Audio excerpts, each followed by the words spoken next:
guys, it's Becca and you're watching The Wrestle Gamer on WGS-TV.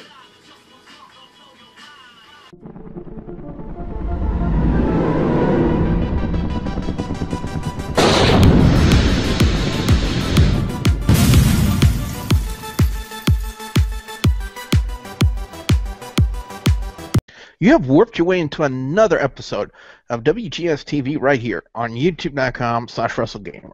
I'm the WrestleGamer, Double Beam Bujo, and this is going to be the NXT review for the week of March 4th, 2015. And joining me on the NXT review this week, ladies and gentlemen, is the hardcore host of Hardcore Wrestling Radio, the hardcore one himself, Rick Head. Rick, how you doing? Rick? Turn on your mic, Rick. I'm doing all right. Just got through watching NXT, and I have to say it was a pretty damn good show, as always. Well, the first matchup on NXT would feature Turtle Power. What do I mean by that? Well, and the Rosebuds are now on NXT, and apparently, from the way it looks like, Rick, is that they've taken the main storyline they were doing with him on the main roster, where they were trying to turn him heel and kill off the Exotic Express gimmick, and completely chucked it out the window. Yeah, I really don't understand. But then again, I've really not understood anything they've done with Adam Rose. And the sad thing is, I'll say, is that Adam Rose really is a great wrestler. I just never really cared for the gimmick. Especially all the Rosebuds, especially now that they have a Teenage Ninja Mutant Turtle inside the Rosebuds. I had to look. I didn't do a double take, and I'm like, did they do that one? And then I heard the fans chanting like Ninja Turtle. I'm like, oh my god, yep, I did see one. Unreal. Amazing how over Adam Rose's gimmick is on rosters. Not so much, but on the NXT crowd, he is definitely over. As he took on Tyler Breeze, they ended up letting Rose Rose was like 85% dominant in the match until one beauty shot, one spin wheel kick later, and Tyler Breeze is the winner. And I do like the fact that they had the Rosebuds dancing to Tyler Breeze's music. I thought that was hilarious. Yeah, I think the Rosebuds are more just, they should have called them the party animals. It would have been more fitting.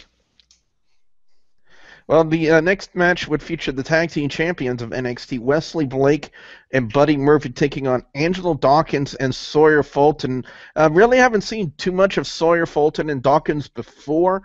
They look pretty decent for what they did, but man, I'm going to give it to Buddy Murphy on this one, Rick. That Frogsplash finish, I don't know how the hell he pulled that one off, how the hell he hit it from that far out, but man, he got some distance on that one. Yeah, he did. I definitely give him kudos. That was a really great match, great ending. Now, Baron Corbin took on Tony Briggs. Corbin would hit the end of days in like half a minute. One thing that people need to know about what happened here is during this matchup, Kevin Owens would kind of just stand there menacingly behind Alex Riley and basically just be a bully to Alex Riley. So I guess that'd be a star campaign. Also chucked out the window by WWE and NXT because they had Owens kind of bully Alex Riley, even had him take his bottle of water, first take a sip of it, and then poured it on top of his head. Riley would then go to Regal and say that he wants Kevin Owens, and then said, if you do this, you have to give up being a commentator. And of course, let's just say this, Rick. Any on C.J. Parker? Well, C.J. Parker is obviously the jobber of NXT. That's very clear. But well, let's call him this: the Steve Lombardi. Fair enough. We'll call him the Steve Lombardi of NXT. Yeah, I like that better. The Steve Lombardi has a better ring to it. But as far as the situation with the Alex Riley, I figured that was going to be dropped off last week, but then it kind of continued on. So I'm guessing that they're trying to keep this as a little mini story in between Kevin Owens and Finn Balor. So why, I'm not sure. Maybe I'm guessing we could probably see that match go into WrestleMania. Maybe on the pre-show, maybe. Who knows? Definitely. Bull Dempsey and Solomon Crowe. Oh my God. or Solomon Crowe, aka Sammy Callahan, compared to Bull Dempsey, almost a reincarnated version of Taz, in a sense, from the way his singlet looks. But the matchup in itself wasn't bad, but I got to call shenanigans on that finish, Rick, because it looked like Crowe just solidly missed that slingshot splash of ropes, and yet somehow they still gave him the win. But that looked terrible. Yeah, that was definitely one for the Botchamanias. But you know, I guess when you're in development and this was his first official match, if I'm not mistaken. Yeah. So yeah, first official match with NXT. I guess hopefully he'll just get better at times. So I really can't give him too much of a judge. I'm not going to mark out for him yet. I know that he was, bigger in the Indies. I haven't heard anything of him aside from his reputation. So hopefully, like I said, he'll just get better. The NXT Women's Championship featured in this week's main event Sasha Banks defending against the former guys and gals. This matchup right here is another prime example of when you give your female talent equal time to work a great match just like the guys do. They cannot. They also can put on it not just a really good match, but sometimes than what the guys can do. Yeah, I totally have to agree. In my opinion.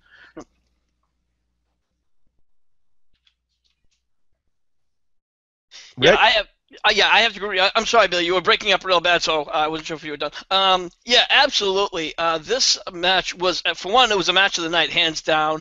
But it truly shows that these ladies really are awesome. If they went to the WWE main roster, they could show them something, and it shows that they can, be the main event status. They could be a main event show, and they took it home. Awesome match. 5-star. Yeah, and again, this is why the hashtag Give Divas a Chance exists on Twitter, on social media, and talents like Sasha Banks and Charlotte. And they main evented an NXT show, and it was a damn good match. WWE, Vince McMahon, open up your goddamn eyes and realize the level of talent you have and your female wrestlers. Do not, I repeat, do not, I'll say it one more time, do not write them off as just eye candy. They are so much more than just eye candy, but yet Vince McMahon likes to think with his head, and I'm not talking about the one that's on his shoulders.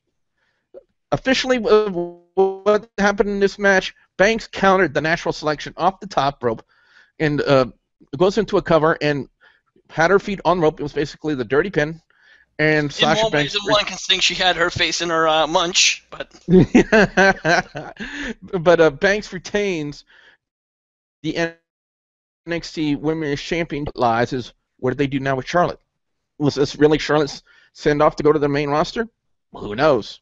Who knows? But anyway, it's time to go on our overall scores and our picks for best and worst match or segment of NXT this week. NXT this week, with the main event being the NXT Women's Championship, to me, made the show all that better. And again, like I've already give your female talent an equal amount of time to work a really great match. They can not only pull through on that, but they can make it look 5-star quality, and which is why Sasha Banks versus Charlotte is best match of the night, and Rick agreed with that one already as well. Worst segment of the night is Crowe completely botching the slingshot splash on Bull Dempsey, and yet somehow still got the win. That was just ugly. It was just ugly. It's not very often I say something very negative about NXT, but that spot was just absolutely ridiculous. It was absolutely ridiculous. If they were going to work that, they should have worked that better. And day that Crowe completely missed Bull Dempsey on that spot. And that was just terrible. I think they need to do away with that move out of his moveset and come up with another finishing move for him, because that one just looked terrible. Terrible. Overall, NXT is going to get a 4.5. Well, you know what? I'm going to go down a little bit just at that spot.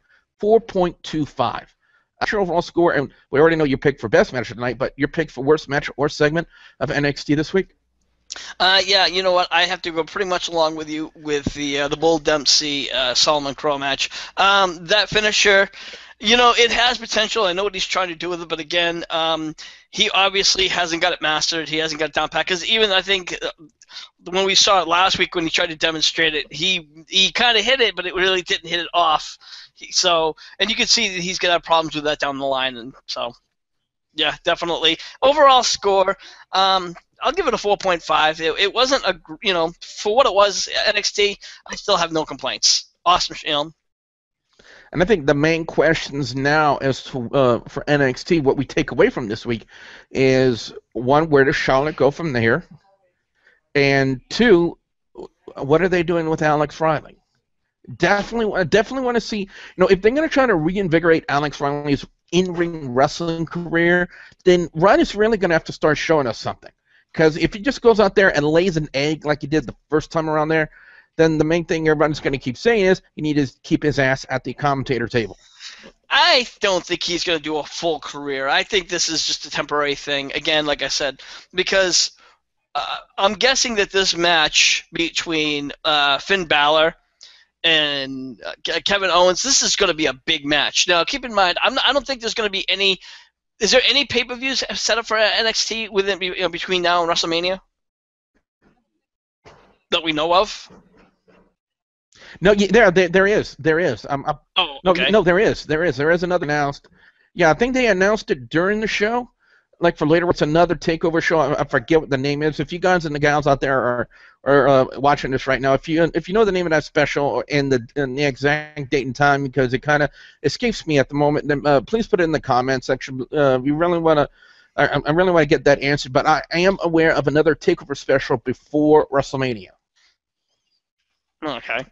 Actually, what I'll do is I'll do my research tonight. I didn't even, like I said, I'm still just new to the NXT show. This is like my 4th or 5th show I've been following, so I wasn't sure if there was another one. But anyway, okay.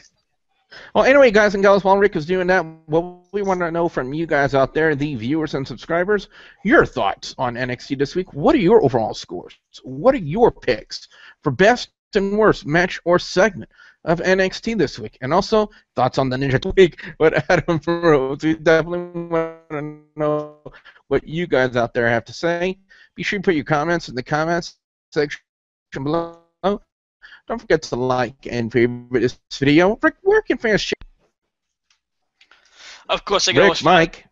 Yeah, of course, they can always find me over at my Facebook page. That's facebook.com/Hardcore Wrestling Radio. And anytime you want to check out any of our shows, so please subscribe to us over at youtube.com/HWR Show.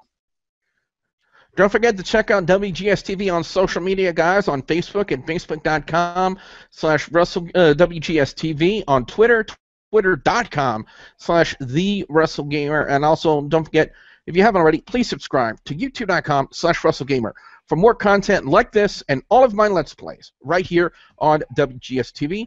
So with that being said, for the hardcore host of Hardcore Wrestling Radio, Rick Ken, I'm the WrestleGamer, Dopey Billy Bujo, saying, give divas a chance. So just look. No! Holy shit! Holy shit! What's up? 14 moves left. Here, getting those